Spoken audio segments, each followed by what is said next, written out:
Ќерката го гребела и туркала полицаецот, таткото се заканувал со напад. Судот одлучи да го продолжи притворот за дел од семејството Ѓоргиевски, кое според обвинението со сила и закани се обидело да ја попречи работата на службените лица. Според обвинителството, на 2 декември во местото викано Самоков кај селото Луке, таткото и двете ќерки ја спречиле екипата од Агенцијата за храна и ветеринарство да го спроведе правосилното решение за одземање крупен добиток. Настанот опишан како хаотичен и напнат, ескалирал кога семејството физички се вмешало во акцијата. Таткото е обвинет и дека при настанот ја загрозил сигурноста на 4 присутни лица, сериозно заканувајќи им се дека ќе нападне врз нивниот живот и тело, со намера да ги вознемири и заплаши.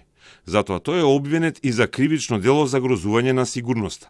Една од двете ќерки е обвинета и за напад врз службено лице при вршење на работи од безбедност, бидејќи таа телесно повредила полициски службеник кој бил повикан да асистира при одземањето на говедата, така што го влечела и го гребела по лицето.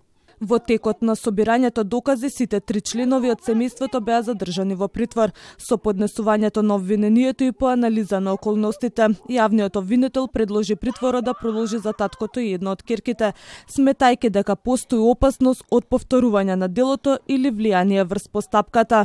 На 3 декември судот им определи мерка притвор од 8 дена. Во меѓувреме Агенцијата за храна и ветеринарство потврди дека акцијата за собирање на кравите продолжува секојдневно со полициска асистенција, бидејќи според нив состојбата на терен бара итно и континуирано постапување.